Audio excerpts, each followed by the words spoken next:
नमस्कार दोस्तों, एक बार आप सबका फिर से बहुत बहुत स्वागत है आप सभी का आपके अपने YouTube चैनल डियर गुरुजी पर। सो गाइस, जैसा कि आप सभी को पता है, डेली दोपहर में 1 बजे यहाँ पर आप सभी की जो रीजनिंग की क्लास है, बिल्कुल आप सभी को पता है रीजनिंग की क्लास जो आपकी लाइव चलती है। यहाँ पर 1 बज चुके हैं और जितने लोग यहाँ पर जुड़े हुए हैं, एक बार सभी लोग कमेंट करके बता दीजिए आप सभी को मेरी आवाज़ जो है क्लियर आ रही कि नहीं आ रही है। And after that we will start the class. ठीक है, अगर आप लोगों ने अभी तक हमारा टेलीग्राम ग्रुप नहीं ज्वाइन किया है, ज्वाइन कर लीजिए, क्योंकि वहाँ पर जो है इंपॉर्टेंट अपडेट्स जो मैं ला करके देता रहता हूँ, जो आपके इंपॉर्टेंट नोटिफिकेशंस है, पीडीएफ है, बिल्कुल फ्री में आपको वहाँ पर मिलते रहते हैं। तो लिंक नीचे डिस्क्रिप्शन बॉक्स में दिया गया है। इंस्टाग्राम पे फॉलो कर लीजिए, ये हमारी आईडी है, वहाँ पे भी आप लोग फॉलो कर सकते हैं। वहाँ पे भी जो इंपॉर्टेंट चीज़ें आपको मिलती रहती हैं।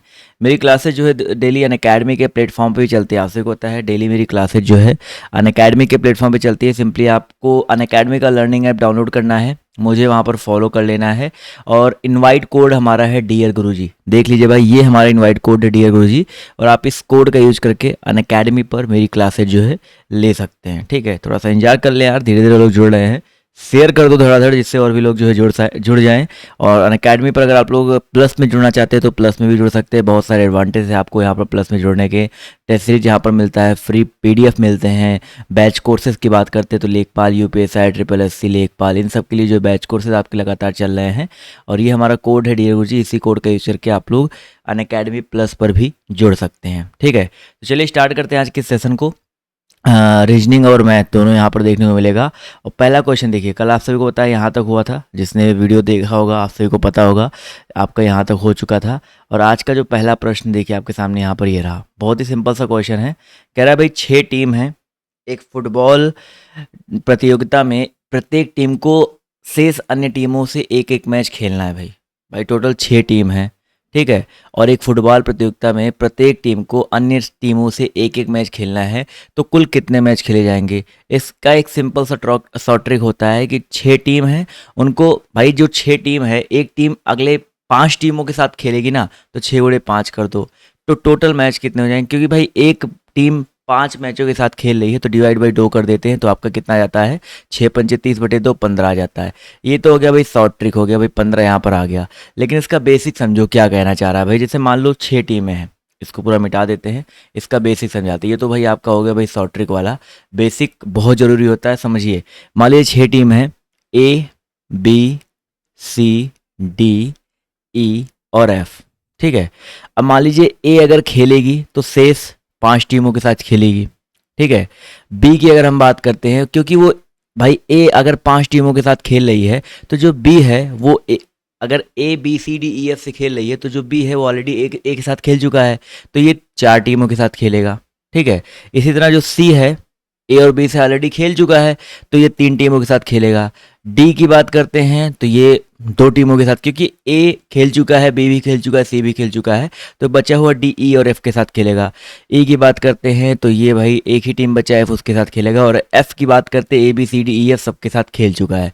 सबको जोड़ लो भाई, 5 4 9 3 12, 12 2 14, 14 1 15 आ जाएगा। तो यहाँ से भी देखिए सबको जोड़ने पे 15 ही आ रहा है। तो दोनों तरीके से आप लोग जो है 15 जो है बिल्कुल करेक्ट हो जाएगा। तो ऑप्शन नंबर 4 यहाँ पर जो है करेक्ट हो जाएगा।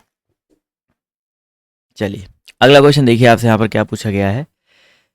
एक बंदर एक खंभे पर पहले मिनट में 8 मीटर ऊपर चढ़ता है, दूसरे मिनट में 2 मीटर नीचे फिसल जाता है। इस तरह का क्वेश्चन मैं आपको पहले भी करवा चुका हूँ भाई। एक बंदर है एक खंभे पर पहले मिनट में 8 मीटर ऊपर चढ़ता है, दूसरे में 2 मीटर नीचे फिसल आता है। यानी कि एक्चुअल में अगर देखा है तो 2 मिनट में टोटल कितना कार्य कर रहा है भाई? पहले मिनट में 8 ऊपर चढ़ा, दूसरे में 2 नीचे खिसक गया, यानी कि टोटल वो 6 मीटर चढ़ता है 2 मिनट में। अब अगर खंभे की कुल ऊंचाई जो है 62 मीटर हो, ठीक है, तो उस खंभे पर चढ़ने में उसे कितना समय लगेगा? 62 मीटर तक पहुंचना है हमको। अब 6 के हिसाब से अगर हम लोग 62 तक पहुंचेंगे, ध्यान से समझिएगा, तो हम लोग कैसे, मान लीजिए 18 मतलब जैसे मान लीजिए 18 मिनट, यानी कि हम लोग 9 छक्का 54 कर रहे हैं। मतलब 18 मिनट में वो कितना चढ़ पाएगा? इसके आसपास पहुंच रहे हैं ना, 9 छक्का 54, क्योंकि 10 छक्का 60 हो जाएगा, आगे बहुत एक्स्ट्रा हो जाएगा।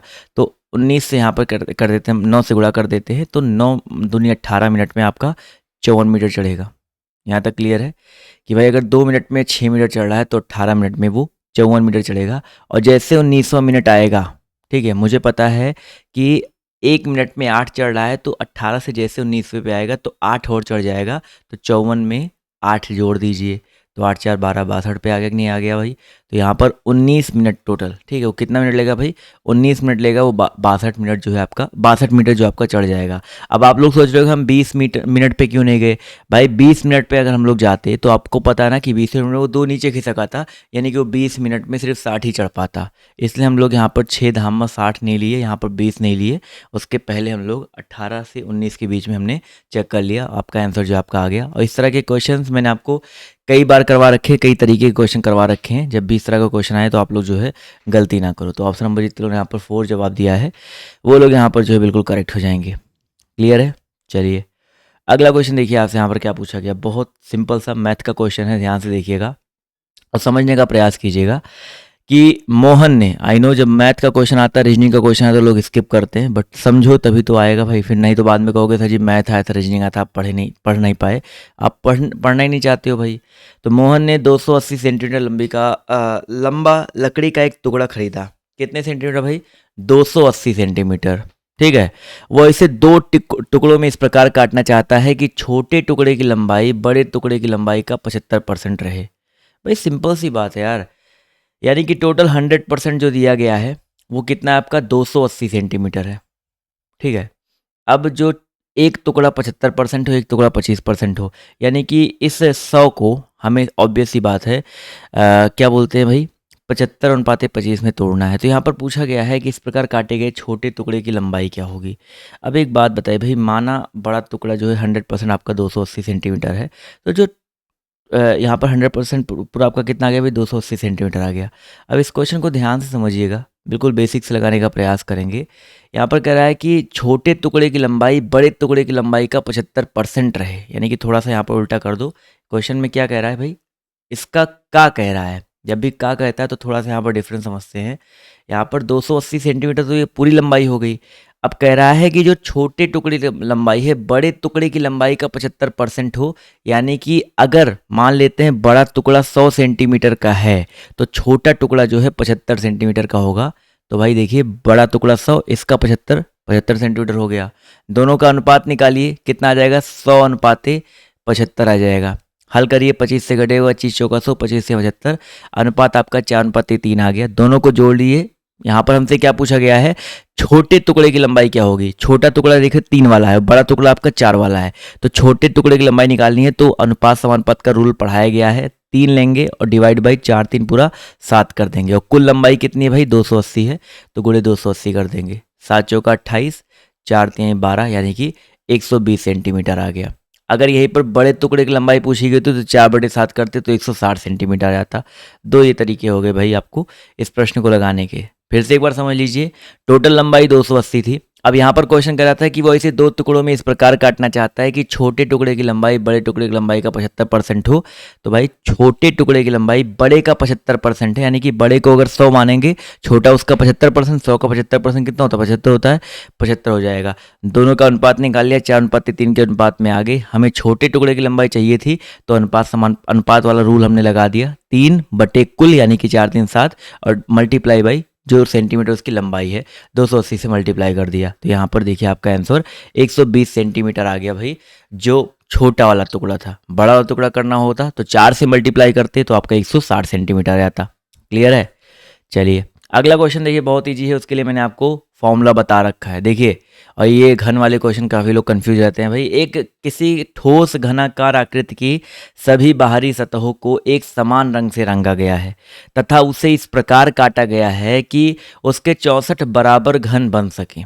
ठीक है, तो इन 64 घनों में से ऐसे घनों की संख्या कितनी होगी जिनकी केवल एक सतह रंगीन हो। तो पहले n की वैल्यू निकाल लो भाई, यानी कि कुल जो भुजाओं की संख्या कितनी है। तो सिंपल सा फॉर्मूला भाई, n बराबर क्या हो जाएगा, टोटल कितने 64 बराबर घनों में बांटा गया है, तो इसका घनमूल निकाल लेंगे 64 का, कितना आ जाएगा, n का मान कितना आ गया भाई आपका 4 आ गया। ठीक है, अब यहाँ पर कह रहा है कि ऐसे कितने घन होंगे जिनकी केवल एक सतह रंगीन हो। तो फॉर्मूला क्या होता है भाई, 6n-2। ठीक है, 6n-2 मल्टीप्लाई बाई 2, यानी कि 12n-2 होता है। तो क्या हो जाएगा, 6 दूनी 12, n का मान कितना भाई आपका 4 है, 4 - 2 हो गया, कितना आ जाएगा भाई 12, 4 में से 2 घटा दीजिए, 2 हो जाएगा। कितना आएगा भाई, 12 दूनी 24 आ जाएगा। फॉर्मूला याद रखिएगा 12n-2, आप ऐसे याद रखो, कहीं कहीं 6n-2 इंटू 2 होता है, उससे मतलब नहीं है। एक सतह रंगीन वाले घन जो होते हैं 12 ब्रैकेट में n-2, ये फॉर्मूला होता है, ठीक है। इस फॉर्मूले का प्रयोग करके आप निकाल सकते हैं। n की वैल्यू कैसे आई, टोटल 64 बराबर घनों में बांटा गया था, तो जितने जैसे 125 बराबर घनों में बांटा गया होता है तो n का मान घनमूल 125 हो जाता, आंसर वहाँ पर 5 आ जाता, फिर 5 - 2 करते आंसर आपका 12 3 36 आ जाता है आंसर। ऐसे आपका जो है आंसर वेरी करता, अगर आप लोग का ये जितने घरों में काटा गया है वो आपका जो है डिफरेंट होता तो, ठीक है। तो यहाँ पर जितने लोगों ने जवाब दिया भाई 12 दूनी 24 वाला ऑप्शन नंबर ए वाला, वो लोग यहाँ पर जो है बिल्कुल करेक्ट हो जाएंगे। क्लियर है, आगे की ओर बढ़ा जाए, प्रस्थान करते भाई अगले प्रश्न पर। ध्यान से देखिएगा और सभी लोग बताते हुए चलिएगा।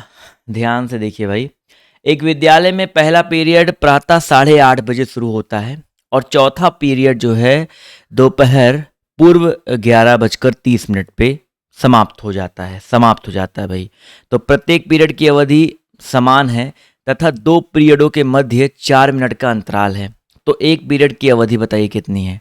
अब एक बात बताओ भाई, पहला पीरियड 8:30 बजे शुरू होता है और 11:30 बजे जो है टोटल समाप्त हो जाता है, यानी कि टोटल कितने घंटे हो गए भाई आपके, 3 घंटे हो गए। 3 घंटे हो गए कि नहीं हो गए भाई, बोले तो 180 मिनट हो गए भाई। 8:30 से 11:30 180 मिनट में आपके 4 पीरियड जो है आपके समाप्त हो गए, 4 पीरियड आपके समाप्त हो गए। और साथ ही साथ यहाँ पर कह रहा है, एक चीज़ समझिएगा, हम लोग बटे 4 कर देते तो आपका आंसर वहाँ पर 45 मिनट आता। आधे लोग 45 मिनट यहाँ पर अगर ऑप्शन में होता तो टिक करके आ जाते, लेकिन यहाँ पर एक लाइन कह रहा है कि 2 पीरियडों के मध्य 4 मिनट का अंतराल है, ठीक है। यानी कि पहला पीरियड जैसे ख़त्म हुआ तो उसके बाद 4 मिनट का अंतराल है। तो भाई टोटल 4 क्लासेस हुई हैं, तो जैसे ये एक क्लास से दूसरी क्लास चली, फिर दूसरी क्लास से तीसरी क्लास चली, तीसरी क्लास से चौथी क्लास चली, तो टोटल कितने अंतराल आए भाई, ध्यान से देखिएगा। 1 अंतराल, 2 अंतराल, 3 अंतराल यहाँ पर आए हैं ना, तो 3 अंतराल आए हैं और प्रत्येक अंतराल पे 4 मिनट का अंतराल, 4 मिनट का एक्स्ट्रा समय गैप हो रहा है। तो 180 मिनट में से 4 तिहाई 12 घटा देंगे तो टोटल आपका जो समय आया, पढ़ाने का समय या पीरियड का समय आया 168 मिनट आया। और ये 4 क्लासेस का है तो डिवाइड बाई 4 कर देंगे तो एक क्लास का समय आ जाएगा 4 चौका 16, 4 दूनी 8, यानी कि 42 मिनट, ठीक है। तो प्रत्येक पीरियड का जो अभीष्ट समय हो जाएगा भाई आपका 42 मिनट हो जाएगा। तो जितने लोगों ने ऑप्शन नंबर 2 जवाब दिया है वो लोग यहाँ पर बिल्कुल करेक्ट हो जाएंगे। क्लियर है सर, यस और नो, क्लियर है ना भाई। क्लियर है तो भैया अच्छी बात है, परेशान बिल्कुल मत होइए। अगला क्वेश्चन देखिए आपसे यहाँ पर क्या पूछा गया है, ध्यान से देखिएगा और सभी लोग यहाँ पर जवाब जो देने का प्रयास कीजिएगा। देखिए का व खा, देखो भाई का और खा ए बी जो भी आपको मानना हो मानो, कोई दिक्कत नहीं है। का व खा एक सीधी सड़क पर 300 किलोमीटर दूरी पर अवस्थित है, ठीक है। कितनी दूरी पर अवस्थित भाई, 300 किलोमीटर दूरी पर अवस्थित है।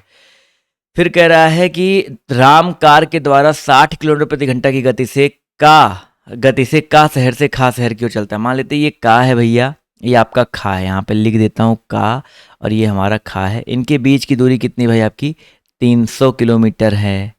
अब यहाँ पर राम जो है 60 की स्पीड से इधर चलना शुरू करता है, 60 किलोमीटर प्रति घंटा की स्पीड से चलता है खा शहर की ओर, और उसी समय श्याम 90 की स्पीड से खा से इधर की ओर 90 की स्पीड से चलता है। तो रिलेटिव स्पीड वाला यहाँ पर फॉर्मूला लगेगा, ठीक है। अब जब दोनों विपरीत दिशाओं में चल रहे हैं, मैंने आपको बताया रिलेटिव स्पीड में क्या होता है, जब दोनों विपरीत दिशाओं में चल रहे हैं तो सापेक्ष चाल जो होता है वो जुड़ जाता है।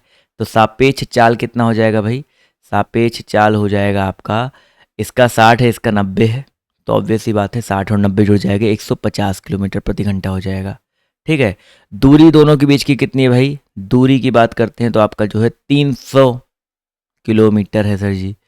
अब कह रहा है कि वो दोनों का शहर से कितने किलोमीटर और कितने समय बाद मिलेंगे। तो पहले तो यहाँ पर समय निकाल लो, समय जो टोटल लगेगा भाई दूरी बटे 4 यानी कि 300 बटे 150, बोले तो आपका 2 घंटे मिलेंगे। 2 घंटे में तो ये 0 0 कट गया, 15 दूनी 30, 2 घंटे मिलेंगे। तो ये 3 घंटे वाले ऑप्शन तो आपके कट गए। अब यहाँ पर कह रहा है वे दोनों शहर से कितने किलोमीटर दूर और कितने समय बाद मिलेंगे। अब ध्यान से देखो भाई, शहर से कितने समय दूर, कितने किलोमीटर दूर मिलेंगे, तो आपको पता चल गया भाई समय कितना लगा आपका भाई 2 घंटा लगा, ठीक है। समय कितना लग रहा है भाई आपका, 2 घंटा लग रहा है, यहाँ पर क्लियर है।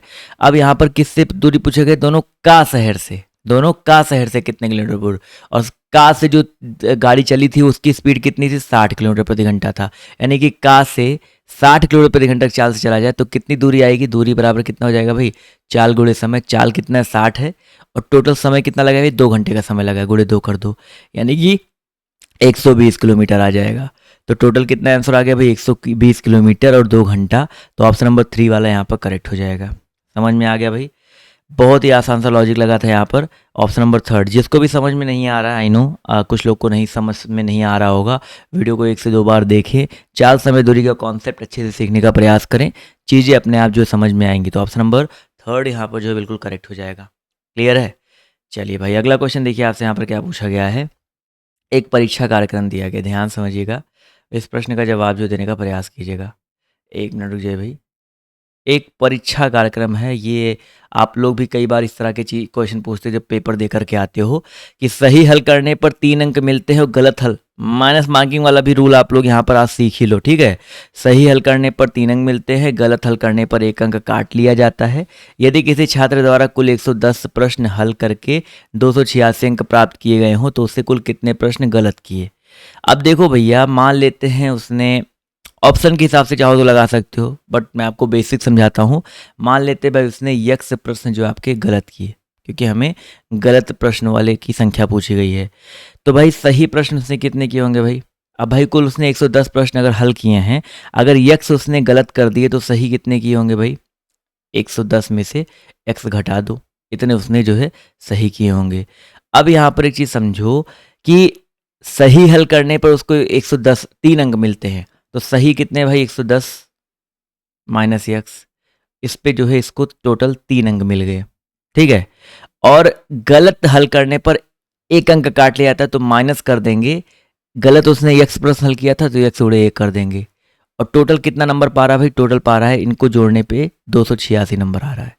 तो इसको गुणा करो, 3 से गुणा करो तो कितना हो जाएगा, 330, माइनस 3 से गुणा करो तो 3 यक्स, माइनस कितना हो जाएगा, यक्स गुणे 1 करो तो यक्स आ जाएगा, बराबर कितना भाई 286 दिया गया है। तो 3 एक्स और एक्स दोनों माइनस माइनस है तो आपके जुड़ जाएंगे, तो 4 एक्स हो जाएगा, तो 4 एक्स उधर भेज दिया, प्लस में आ गया, 330 में से 286 को घटा दो भाई तो आपका 44 आ जाएगा। सही घटाया ना भाई, तो यक्स का मान कितना आ गया, 11, एक्स का मान कितना है, 11 चौका 44, 11 आ गया।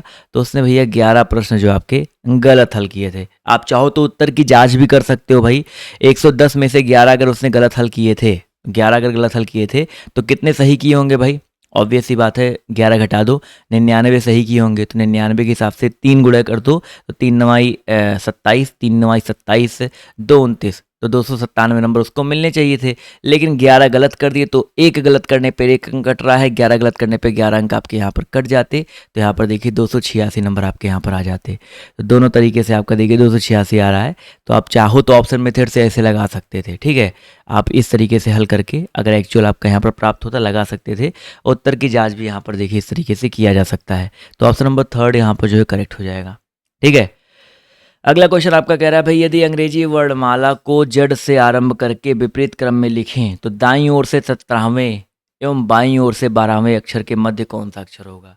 अब ध्यान से देखो भाई, अंग्रेजी वर्णमाला है, अब उसको जड़ से आरंभ किया गया है और विपरीत क्रम में लिखा जाए, तो हमने जब भी बताया ना, विपरीत क्रम में लिखने के बजाय कोई अंग्रेजी वर्णमाला है तो विपरीत क्रम में लिखने के बजाय दाएं को बाएं मान लो, बाएं को दाएं मान लो, कुछ उल्टा सीधा करने की जरूरत ही नहीं है, ठीक है। तो यहाँ पर दायां लिखा गया है, इसको मानेंगे हम लोग बायां, क्यों, क्योंकि 22 से 17वीं हो जाएगा। तो 22 से 17वां, यहाँ पर 22 से 17वां, यानी कि देखो बायां आपका ए से होता है, 17वां नंबर कौन सा होता है भाई, 17वां नंबर आपका क्यू का होता है, तो क्यू आ गया, ठीक है। 22 से 17वां एवं बाईं ओर से 12वां, अब बाईं ओर से 12वां यानी कि दाईं ओर से 12वां सुनेंगे, पीछे से 12वां बताइए कौन सा हो जाएगा, पीछे से 12वें की अगर हम बात करते हैं तो आपका हो जाएगा ओ वाला, और क्योंकि भाई पीछे से 12 मतलब टोटल आपके 26 नंबर होते हैं, उसमें एक जोड़ देंगे तो कितना हो जाएगा 27, उसमें से -12 कर दो तो नंबर आ गया आपका 15, तो पीछे से 12वां आपका 15 यानी कि ओ कोड हो गया। इनके मध्य में कौन सा अक्षर होगा, तो भाई ओ और क्यू के मध्य में कौन सा अक्षर होता है, पी होता है, ओ पी क्यू यही तो होता है ना, तो पी वाला ऑप्शन यहाँ पर जो दिया गया करेक्ट हो जाएगा। इस तरीके से यहाँ पर इस प्रश्न को जो किया जा सकता था, तो ऑप्शन नंबर जितने लोग यहाँ पर फर्स्ट जवाब दिया है वो लोग यहाँ पर जो है बिल्कुल करेक्ट हो जाएंगे, ठीक है। चलिए अगला क्वेश्चन देखिए आपसे यहाँ पर क्या पूछा गया है। निम्नलिखित अंक श्रेणी में अंतिम अज्ञात संख्या क्या होगी। अंतिम अज्ञात संख्या यहाँ पर एक ऑप्शन तो दिख ही नहीं रहा है, और जहाँ तक उम्मीद है वो ऑप्शन ही होगा आंसर में, क्योंकि ये था आपका 176। चलो 176 आंसर आएगा। कैसे आएगा आप लोग भी थोड़ा ट्राई करो। निम्नलिखित अंक श्रेणी में 44 है, 55 है, 66 है, 88, 110 है, आपका 143 है। इसके बाद आपका क्या आ सकता है भाई। देखो 44 55 कितने का अंतर है भाई, 11 का अंतर है। 55 66 11 का अंतर आ गया, +11 +11। 66 88 में देखिए +22 का अंतर है। 88 110 में कितने का अंतर है, +22 का अंतर है, यानी कि +11 +11 +22 +22। 110 और 143 देखिए +33 का अंतर है। तो ऑब्वियस सी बात है 143 में फिर से हम लोग 33 ऐड करेंगे, तो ऐड कर लिए भाई 3 3 6 4 3 7 1 176 आएगा, जो कि ऑप्शन में दिख ही नहीं रहा था, बट कोई बात नहीं, समझ में तो आ गया ना भाई। 176 जो यहाँ पर दिया गया है ये यहाँ पर जो है करेक्ट हो जाएगा। क्लियर है। जितने लोगों ने यहाँ पर जवाब दिया है 176, वो लोग यहाँ पर जो है बिल्कुल करेक्ट हो जाएंगे। समझ में आ गया सर जी। चलिए अगला क्वेश्चन देखिए आपसे यहाँ पर क्या पूछा गया है। ध्यान से देखिएगा और सभी लोग यहाँ पर जवाब जो देने का प्रयास कीजिएगा। इस प्रश्न का जो सही उत्तर आपका क्या हो सकता है। अगला क्वेश्चन आपके सामने ये रहा, बहुत बढ़िया क्वेश्चन है। इस तरह के क्वेश्चन आपके मान के चलिए एक तो फिक्स है, एक से दो क्वेश्चन आपके फिक्स है, पेपर में आने ही आने हैं। क्या कह रहा है भाई, कथन सभी बसें सड़क हैं। तो ये मान लेते हैं बस है भाई, और सभी बस क्या आपका भाई सड़क है। सभी बसें आपकी क्या है, सड़क है। और सभी सड़क नदी है, सभी सड़क आपके क्या है भाई, नदी है। ये भी याद रखिएगा। फिर कह रहा है कि निष्कर्ष कह रहा है सभी बसें नदी है, बस यहाँ नदी यहाँ। तो अंदर से बाहर देखेंगे तो बिल्कुल सही बात है, अंदर बस नदी बिल्कुल सही है। कुछ सड़कें देखो, जब भी सभी बस सभी वाला हो तो कुछ वाला कथन आग बंद करके पढ़ो ही मत, सही ही होगा। ठीक है, कुछ नदियाँ सड़क हैं तो कुछ वाला कथन सही ही होगा, कोई दिक्कत नहीं है। और कुछ नदियाँ बस है, ये भी सही होगा। यानी कि यहाँ पर देखा जब भी दो पॉजिटिव कथन हो और यहाँ पर ऑप्शन निष्कर्ष भी सारे के सारे पॉजिटिव वाले ही हों, तो ऑब्वियस सी बात है यहाँ पर सही ही होगा। कुछ सब उपयुक्त सभी यहाँ पर जो है करेक्ट हो जाएगा। ठीक है, तो जितने लोगों ने यहाँ पर जवाब दिया ऑप्शन नंबर 4 वाला, वो लोग यहाँ पर बिल्कुल करेक्ट हो जाएंगे। सारे के सारे कथन है। अब निष्कर्ष आपके यहाँ पर जो है सही है। वेन आरेख बनाना सीख जाओ तो क्वेश्चन आपके बहुत आसान हो जाते हैं। ठीक है, क्लियर है। अगला क्वेश्चन देखिए आपसे यहाँ पर क्या पूछा गया है। ध्यान से देखिएगा, बहुत बढ़िया क्वेश्चन है, पेपर में बहुत ज़्यादा आता है। कि भाई एक परीक्षा में प्रत्येक विद्यार्थी ने हिंदी या अंग्रेजी दोनों विषय लिए थे। ठीक है, 80% विद्यार्थियों ने हिंदी विषय लिया, और अंग्रेजी विषय लेने वाले विद्यार्थियों की संख्या हिंदी विषय लेने वाले विद्यार्थियों की संख्या की आधी है। तो विद्यार्थियों की संख्या आधी है, तो ऐसी स्थिति में कितने विद्यार्थियों ने दोनों विषय लिए हैं। अब समझो ध्यान से इस प्रश्न को। इसमें कहना क्या जा रहा भाई, अब दोनों विषय लेने वाले विद्यार्थियों की संख्या यहाँ पर कितनी हो जाएगी। मान लेते हैं भाई टोटल आपके यहाँ पर 100 विद्यार्थी हैं, 100% विद्यार्थी हैं। ठीक है, अब 80% विद्यार्थियों ने जो है अंग्रेजी हिंदी विषय ले लिया है। इसमें से 80% लोगों ने जो आपके हिंदी विषय लिया है। ठीक है, अब बचे कितने भाई, 20% लोग और बचे हैं। फिर कह रहा है अंग्रेजी विषय लेने वाले विद्यार्थियों की संख्या हिंदी विषय लेने वाले विद्यार्थियों की संख्या की आधी है, यानी कि 40% ऐसे विद्यार्थी हैं जिन्होंने जो आपके हिंदी विषय जो है अंग्रेजी विषय लिया है। तो ऐसी स्थिति में कितने विद्यार्थियों ने जो है दोनों विषय लिए होंगे। अब देखो ध्यान से, 80 विद्यार्थियों ने जो है ले लिया क्या बोलते हैं आपका हिंदी, उसके आधा 40 ने ले लिया आपका क्या बोलते हैं इंग्लिश ले लिया। अब मुझे पता है कि दोनों जोड़ने पे 120% आ रहा है। कितना आ रहा है भाई, 120% आ रहा है। और टोटल परसेंटेज कितना होता है भाई आपका, 100% होता है।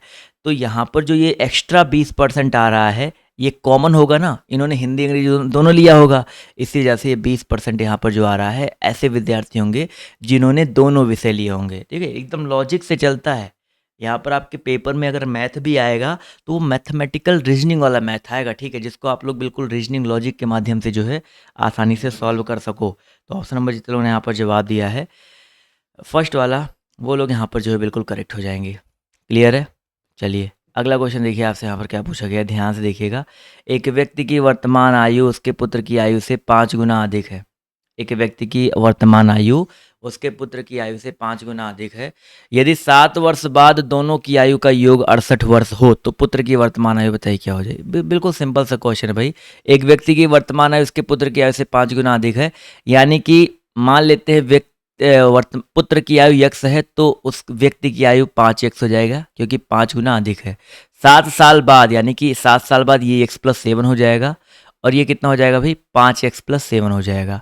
इन सब का योग देखिए, इन दोनों की आयु का योग जो है कितना दिया गया आपका 68 दिया गया है, यही तो है ना। तो भाई x+5x और प्लस 7 7 14, तो 6x हो जाएगा और +14 बराबर कितना आ जाएगा भाई आपका 68 आ जाएगा। 6x का मान कितना आ गया, घटे भाई 68 वैसे 14 घटाएंगे 54 हो जाएगा। तो x का मान कितना आ जाएगा भाई 54/6, बोले तो आपका 9 आ जाएगा, 9 वर्ष आ गया। और यक्स हमने पुत्र की एज मानी थी, तो 9 वर्ष वाला ऑप्शन जो दिया गया है बिल्कुल करेक्ट हो जाएगा। ठीक है, जितने लोगों ने ऑप्शन नंबर 4 जवाब दिया 9 वर्ष, वो लोग यहाँ पर जो है बिल्कुल करेक्ट हो जाएंगे। क्लियर है सभी लोग। चलिए ये तो हो गया भाई 37 नंबर क्वेश्चन। 38 की तरफ बढ़ेंगे, परेशान मत होइए। बहुत ही बढ़िया क्वेश्चन 38 वाला, देखते हैं कितने लोग सही जवाब दे पाते हैं भाई। यदि प्लस का अर्थ गुणा है, माइनस का अर्थ भाग हो, तो इसका मान बताइए कितना हो जाएगा। सिर्फ प्लस और गुणा से प्लस का अर्थ गुणा है, माइनस का अर्थ भाग है, तो प्लस और माइनस को ही सिर्फ चेंज करना है। सभी लोग यहाँ पर चेंज करते हुए चलेंगे, देखते हैं कितने लोग यहाँ पर सही जवाब देते हैं भाई। 1+, तो प्लस का अर्थ क्या है, गुणा है, तो गुणे 1 कर देंगे। माइनस का मतलब भाग है, तो भागे 1 कर देंगे। फिर प्लस है तो गुणे 1, फिर माइनस है तो भागे 1, फिर प्लस है तो गुणे 1, फिर माइनस आ रहा है तो भागे 1 और भागे 1 कर देंगे। ये तो हो जाएगा ना।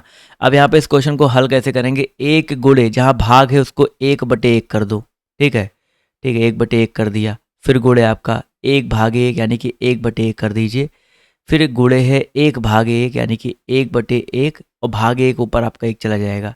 ठीक है, सबका मल्टीप्लाई करिए भाई, 1 1 1 कोई मतलब है नहीं, मल्टीप्लाई करेंगे तो आपका 1 ही आएगा, क्योंकि 1 को भाग दो 1 से, 1 को गुणा करो 1 से, आंसर आपका 1 ही आता है। ये तो मैंने समझाने के लिए आपको ये इतना कर दिया। बट यहाँ पर ऑप्शन नंबर जितने लोगों ने यहाँ पर जवाब दिया है भाई फर्स्ट वाला, वो लोग यहाँ पर जो है बिल्कुल करेक्ट हो जाएंगे। ठीक है, जितने लोगों ने यहाँ पर फर्स्ट वाला जवाब दिया है वो लोग यहाँ पर जो है बिल्कुल करेक्ट हो जाएंगे। क्लियर है सर। चलिए कोई दिक्कत नहीं भाई। अगला क्वेश्चन देखिए आपसे यहाँ पर क्या पूछा गया है, ध्यान से देखिएगा और सभी लोग यहाँ पर जवाब जो देने का प्रयास कीजिएगा। अगला क्वेश्चन आपके सामने यहाँ पर देखिए आ रहा कि एक व्यक्ति ने चित्र की ओर संकेत करते हुए विजय ने कहा, एक व्यक्ति के चित्र की ओर संकेत करते हुए विजय ने कहा कि इसकी माँ, यानी कि व्यक्ति की माँ विजय के पिता के पुत्र की पत्नी है। तो भाई व्यक्ति, व्यक्ति हो गया, व्यक्ति की जो माँ है विजय के पिता के पुत्र, भाई विजय के पिता का पुत्र यानी कि खुद विजय हो सकता है, उसका कोई भाई हो सकता है। तो ऐसे लिखते हैं विजय के पिता के पुत्र, बोले तो खुद विजय हो जाएगा। पुत्र इसके माँ मेरे पिता के पुत्र की पत्नी है, पुत्र की पत्नी यानी कि विजय की पत्नी हो सकती है। अब विजय का कोई सगा भाई बहन नहीं है, तो ये खुद विजय की पत्नी हो जाएगी भाई। तो यहाँ पर विजय से तो यह चित्र विजय से किस प्रकार संबंधित है, तो ये चित्र जो है व्यक्ति का, मतलब भाई देखो इसकी माँ है और विजय, विजय जो है व्यक्ति की माँ, विजय जो है व्यक्ति की बेसिकली जो माँ है उस विजय की पत्नी हो जाएगी। तो यहाँ पर व्यक्ति का संबंध क्या हो जाएगा, विजय व्यक्ति उसका बेटा हो जाएगा। तो यहाँ पर क्या हो जाएगा भाई पुत्र वाला, जितने लोग संबंध जवाब दे रहे हैं वो लोग यहाँ पर जो है बिल्कुल करेक्ट हो जाएंगे। जितने लोगों ने यहाँ पर पुत्र जवाब दिया है साथियों, वो लोग यहाँ पर बिल्कुल करेक्ट हो जाएंगे। क्लियर है। चलिए जितने भी लोगों ने यहाँ पर पुत्र जवाब दिया है सर जी, वो लोग यहाँ पर बिल्कुल करेक्ट हो जाएंगे सर। चलिए कोई बात नहीं सर। अगला क्वेश्चन देखिए आपसे यहाँ पर क्या पूछा गया है, देखते हैं कुछ क्वेश्चन हाँ बचे हुए हैं अभी। जिस प्रकार अंतर संबंध, यानी कि यहाँ पर बताना है जिस प्रकार अंतर युग्म लाल एवं रंग में संबंध, जिस प्रकार लाल का संबंध रंग से है उसी प्रकार बताइए यहाँ पर और कौन सा संबंध है। लाल रंग होता है, सिगरेट धुआं, लाल एक प्रकार का रंग है, तो इस प्रकार से यहाँ पर सिगरेट कोई धुआं नहीं है, दूध कोई मलाई नहीं है, चाय कोई दूध नहीं है, जल कह सकते एक द्रव होता है। जिस प्रकार लाल एक रंग होता है उसी प्रकार जल एक द्रव होता है। तो ऑप्शन नंबर जितने लोगों ने यहाँ पर 4 जवाब दिया है वो लोग यहाँ पर बिल्कुल करेक्ट हो जाएंगे। ठीक बा। चला अगला क्वेश्चन देखो आपसे यहाँ पर क्या कह रहा है। 1 किलोमीटर लंबी ट्रेन 1 किलोमीटर प्रति घंटा की गति से 1 किलोमीटर लंबी सुरंग को कितने समय में पार करेगी। देखो भाई एक ट्रेन की लंबाई कितनी है, 1 किलोमीटर लंबाई है, एक सुरंग को पार करना है 1 किलोमीटर, टोटल दूरी कितनी हो जाएगी भाई, पहले यही निकालेंगे टोटल दूरी। जब भी आपका ट्रेन वाला क्वेश्चन आए तो टोटल दूरी क्या होता है भाई, ट्रेन की लंबाई 1 प्लस सुरंग या जिस चीज़ को क्रॉस कर रहा है उसकी लंबाई 1 ही किलोमीटर दिया गया ना, तो कितना आ गया भाई आपका 2 किलोमीटर आ गया। तो उसकी चाल कितनी है, 1 किलोमीटर प्रति घंटा है, चाल कितना दिया गया भाई आपका 1 किलोमीटर प्रति घंटा। तो भैया हमसे समय पूछा गया है, समय बराबर क्या हो जाएगा, दूरी बटे चाल। दूरी कितना है 2, चाल कितना है 1, 2/1 यानी कि 2 आ जाएगा। तो 2 घंटा यहाँ पर जो आपका इसका समय आ गया। तो जितने लोगों ने यहाँ पर 2 घंटा जवाब दिया है बच्चा, वो लोग यहाँ पर बिल्कुल करेक्ट हो जाएंगे। ठीक है, कितना समय लगेगा भाई, 2 घंटा समय लग जाएगा। तो यहाँ पर ये चीज़ याद रखिएगा। क्लियर है। चलिए भैया अगला क्वेश्चन देखो, आपसे कह रहा है विद्यालय जिस तरह संबंधित है विद्यार्थियों से, उसी प्रकार अस्पताल किससे संबंधित है सर जी। विद्यालय जिस प्रकार संबंधित है विद्यार्थियों से, उसी तरह अस्पताल जो है किससे संबंधित है। 42 नंबर क्वेश्चन में आपका जो सही उत्तर आपका क्या हो जाएगा भाई। भाई यहाँ पर विद्यार्थियों को विद्यालय में शिक्षा दी जाती है, तो रोगियों को अस्पताल में बेसिकली कह सकते हैं, रोगियों को अस्पताल में कह सकते हैं इलाज किया जाता है। तो ऑप्शन नंबर 4 यहाँ पर जो करेक्ट हो जाएगा। क्लियर है। चलिए, अगर यहाँ पर विद्यालय शिक्षक होते तब यहाँ पर चिकित्सक जो है करेक्ट आंसर होता है। जो लोग सी जवाब दे रहे हैं वो लोग थोड़ा करेक्ट करें अपने आप को। कोई नहीं, अगला क्वेश्चन पूछा गया है कि निम्नलिखित 4 में से 3 किसी प्रकार से एक समान है। वीडियो को लाइक और शेयर की संख्या थोड़ी बढ़ाइए भाई। देखो बहुत इंपॉर्टेंट क्लास है और इसी तरह की क्लासेस आपको डेली बेसिस पर मिलती रहती हैं, डेली दोपहर में 1 बजे। तो अगर आप चाहते हैं कि डेली आपको क्लासेस मिलती रहें तो प्लीज़ डेली क्लास लीजिए और शेयर कीजिए। यहाँ पर निम्नलिखित से 4 में से किसी एक प्रकार समान है, एक आपका भिन्न है। तो ये भिन्न को ढूंढते हुए चलना भाई। तो यहाँ पर देखिए BEHLN, तो बी के बाद यानी ई आया है, यानी कि देखो कितने का अंतर है, 2, 5, 3 का अंतर। सिर्फ 2 अक्षर पहले देखो, आगे फिर बाद में देखेंगे। ई और जे में कितने का अंतर है, ई का मतलब 5, जे का मतलब आपका 10 होता है, +5 का अंतर है। ठीक है, ए और सी, ABC यानी कि यहाँ पर ए और सी में देखा जाए तो आपका 1 और 3 यानी कि +2 का अंतर है। ठीक, कोई बात नहीं। इसके बाद यहाँ पर 2 और 5 में +3 का अंतर था, +2 का अंतर, +5 का अंतर है। डी और के की बात करते हैं, यहाँ पर देखिए 4 और के यानी कि 11 +7 का अंतर, यानी कि दोनों में काफ़ी अलग अलग है। ठीक है, चलो कोई बात नहीं, 7 का अंतर है। उसके बाद के और क्यू में देख लीजिए, अब सारा में निकालना पड़ेगा भाई। अब देखो यहाँ पर सारा निकालना पड़ेगा, तो निकाल लेते हैं भाई। डायरेक्टली ऐसे लिखते हुए चल दे रहा हूँ कि डी और के में 7 का अंतर है, के और क्यू 11, 6, 17, 6 का अंतर है। क्यू और वी 17, 5, 17 और यहाँ पर 5, बिल्कुल सही बात है, 22 होता है, 5 का अंतर है। वी और जे की बात, जेड की बात करते हैं तो यहाँ पर देखिए आपका 4 का अंतर है। तो 7, 6, 5, 4। यहाँ पर देखिए 2 का अंतर, फिर यहाँ पर देखिए सी और आई मतलब 3 और 6, 6 का अंतर आ जा रहा है। तो 2 और 6 कोई डिफरेंस नहीं। 10 और यहाँ पर एल की बात करते हैं, +5 का अंतर आया, फिर +2 का अंतर आ गया। इसी तरह यहाँ पर देखिए +3 का अंतर आ रहा है, फिर यहाँ पर ई और एच में फिर से +3 का अंतर है। यानी कि तीसरा वाला ऑप्शन यहाँ पर डिफरेंट होगा। क्यों? क्योंकि तीसरा ऑप्शन एक ऐसा ऑप्शन है जिसमें 7, 6, 5, 4 यानी कि एक क्रमवार यहाँ पर जो है अंतर आ रहा है। तो इस वजह से ऑप्शन नंबर जो इसका 3 दिया गया है यहाँ पर, ये बिल्कुल करेक्ट हो जाएगा। ठीक है, जितने लोगों ने यहाँ पर ऑप्शन नंबर 3 जवाब दिया है वो लोग यहाँ पर जो है बिल्कुल करेक्ट हो जाएंगे। क्लियर है सभी लोग, यस और नो? जितने लोग यहाँ पर जो है जुड़े हुए हैं सभी लोग बताते हुए चलिएगा। क्लियर हो गया ना? अगला क्वेश्चन देखिए आपसे यहाँ पर क्या पूछा गया है, ध्यान से देखिएगा। यदि सर को ये लिखा जाता है तो मैन को कैसे लिखा जाएगा। चलिए, इस प्रश्न का जो सही उत्तर आपका क्या हो जाएगा। यदि सर को PSPIR, देखो यहाँ पर SIR, ठीक है, SIR, यहाँ पर P घुसाया, यहाँ पर P घुसाया, यहाँ पर P घुसाया। ठीक है, तो MAN, यहाँ P लगाएंगे, यहाँ P लगाएंगे, यहाँ P लगाएंगे। तो PM PA PN कहीं पे आ रहा है भाई। PM P और PN देखिए, हमने P जैसे यहाँ पर P बीच में घुसा दिया गया था ज़बरदस्ती, वैसे हमने यहाँ भी घुसा दिया। तो PM PA PN option number 2 यहाँ पर जो है करेक्ट हो जाएगा। अगला क्वेश्चन देखिए आपसे यहाँ पर क्या पूछा गया है।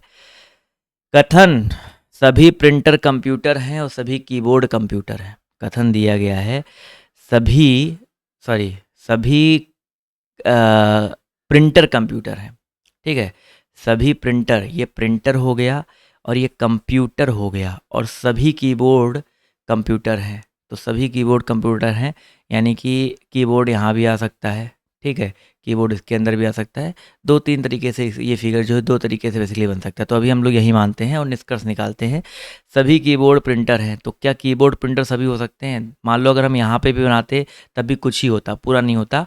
तो यहाँ पर ये निष्कर्ष तो आपका सत्य नहीं है।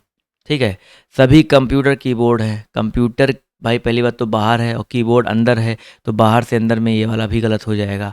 तो यहाँ पर ना तो भैया निष्कर्ष 1 निकल रहा है, ना तो निष्कर्ष 2 निकल रहा है। तो यहाँ पर ऑप्शन नंबर जो इसका 2 वाला दिया गया, ना तो निष्कर्ष 1 ना तो निष्कर्ष 2, ऑप्शन नंबर जो इसका 2 दिया गया है बिल्कुल करेक्ट हो जाएगा। ठीक है, क्लियर है। चलिए भाई, अगला क्वेश्चन बहुत मज़ेदार क्वेश्चन है। इस तरह के क्वेश्चन देखिए इस समय बनने शुरू हो गए हैं और पेपर में बहुत आ रहे हैं। यहाँ पर देखिए, यहाँ पर ये नहीं चतुर्भुज त्रिभुज ये सब नहीं गिनना है, यहाँ पर ए से बी तक पहुँचने के प्रकार कितने हो सकते हैं। ठीक है, ए से बी तक पहुँचने के प्रकार कितने हो सकते हैं, देखो यहाँ पर गिनो ध्यान से। ए से स्टार्ट किया, एक तरीका आपका यह सिंपल सा एक तरीका आपका ये आ गया, ए से डायरेक्टली बी पर पहुँच गए, एक तरीका। दूसरा तरीका क्या भाई, ए ये हम लोग यहाँ दूसरा तरीका आ गया। फिर तीसरा तरीका क्या है, यहाँ से गए, ये आपका तीसरा तरीका आ गया। ठीक है, चौथा तरीका क्या भाई, यहाँ पर ये चौथा तरीका आपका ये हो गया। ठीक है, यहाँ डायरेक्टली इधर गए, यहाँ पे आ गए। पांचवा क्या है, यहाँ पर यहाँ से गए, यहाँ से गए, यहाँ पे आ गए। छः तरीका हो गया। सातवां तरीका पांच तरीका हो गया। और छठवां तरीका देखिए आपका ये यहाँ गए, यहाँ गए, यहाँ गए, फिर यहाँ पे आ गए। तो टोटल 6 तरीके हैं। ठीक है, कम से कम दूरी अगर पहुँचा जाए तो यहाँ पर टोटल आपके 6 तरीके हो सकते हैं। तो ऑप्शन नंबर 3 यहाँ पर जो करेक्ट हो जाएगा। चलिए, क्लियर है, तो ये चीज़ जो याद रखिएगा, ऑप्शन नंबर 3 यहाँ पर जो है बिल्कुल करेक्ट हो जाएगा। क्लियर है, समझ में आ गया। 6 तरीक़ों से चल सकता है।